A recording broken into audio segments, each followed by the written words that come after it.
All right. Section 2, intentional torts against persons.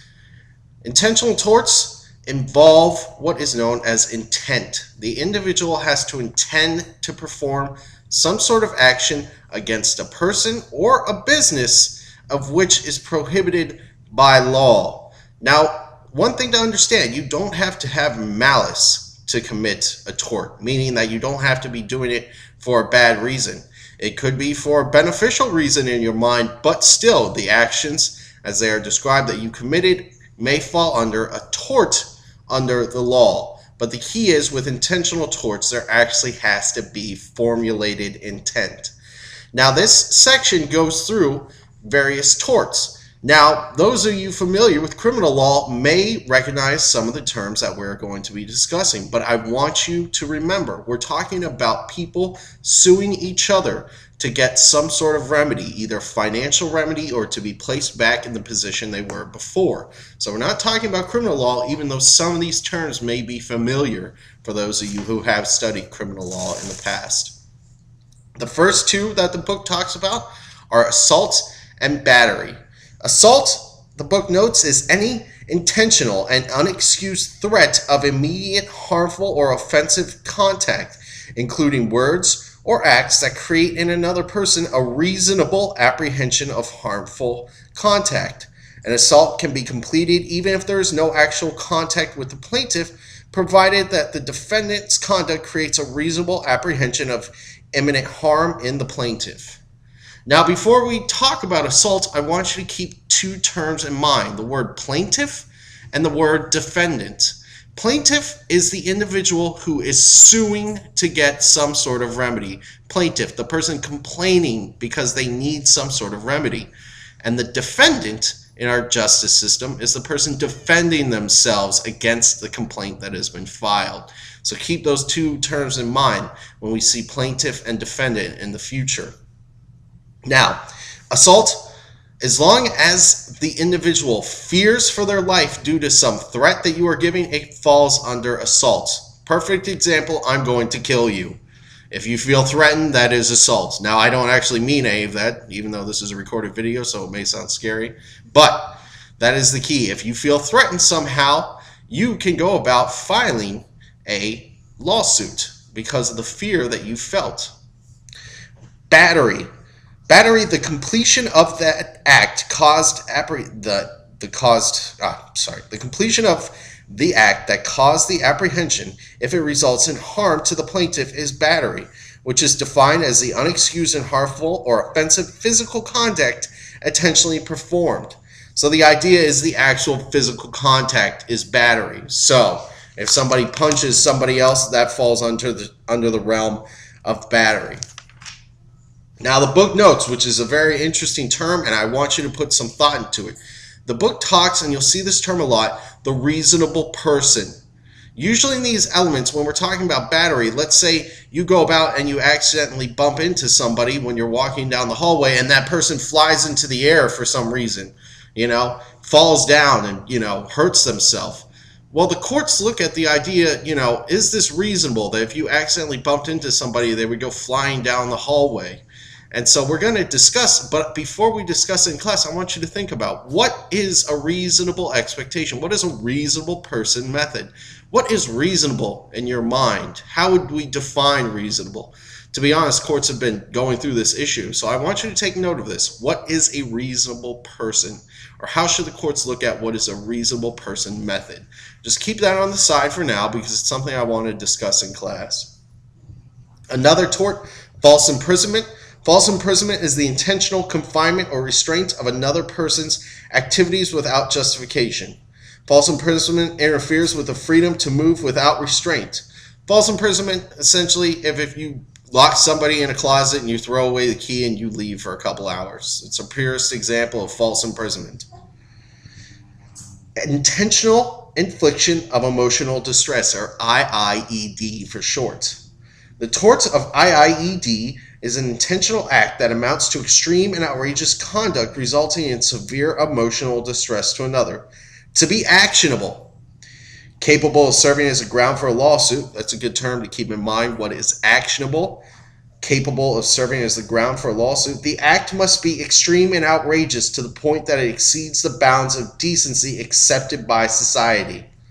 So the action, basically scaring someone to death, is a perfect example of IIED. Now, sometimes we say jokingly, oh man, that scared me to death. But in fact, if you have actually scared somebody to death, that may result in intentional infliction of emotional distress. But for example, if you're just playing around with a friend and you jump out of a corner and they get scared and say, oh man, I'm going to sue you because you basically intentionally inflicted emotional distress on me, the court probably won't grant that person any money because it doesn't really exceed the bounds of decency accepted by society. We understand jokes. Now, if you call somebody and you tell them that their best friend died or that a family member died as a point of a prank, then the court may be more actionable because that prank sort of goes outside of our realms of what we call decency.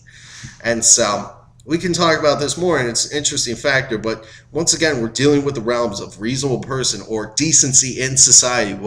We're dealing with sort of terms that aren't too well defined, that are up to some sort of judgmental call. Defamation. Now, these are good, and these are things I'm going to be posting online about because defamation is a brand new one and it pops up on the internet a lot. But defamation of character involves the wrongful hurting of a person's good reputation. The law imposes a general duty on all persons to refrain from making false defamatory statements of facts about others. Defamation, again, is an extremely old law. We've seen in the past laws where they exist in the Roman time periods, where you couldn't sing songs making fun of other people, which could be actionable and you'd have to pay them money. Breaching this duty in writing or other permanent form, such as a digital recording, involves the tort of libel. Breaching this duty orally involves the tort of slander. What does that mean? If you write down something, that makes it libel. If you just say it out loud, that makes it slander. But they're both they're both items of defamation. Where does this pop up?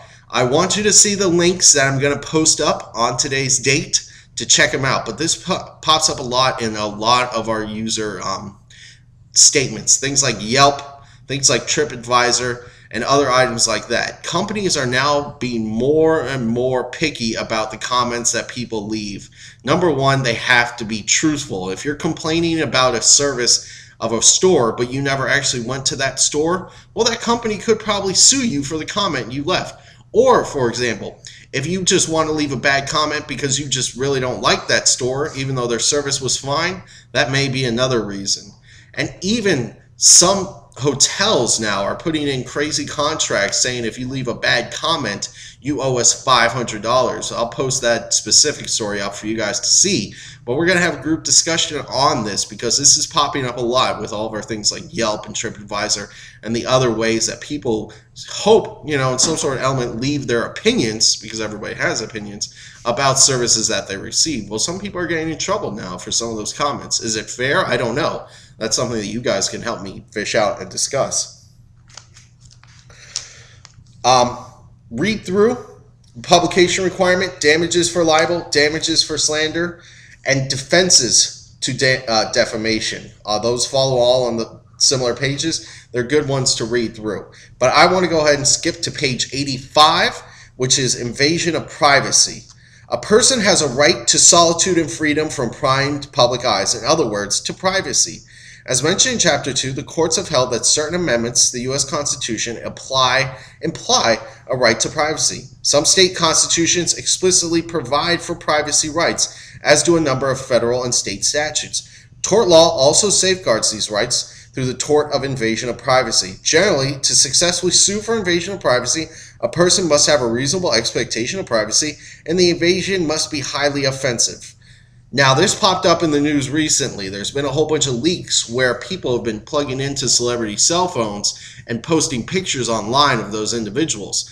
Some of the celebrities have even gone after Google for not taking down those images. Now, these images are illicit, so we're not going to actually see any of them, but it's a good item to discuss when we're talking about celebrities and invasion of privacy. How much freedom do you give up by being a celebrity, or do you give up any privacy by becoming a celebrity?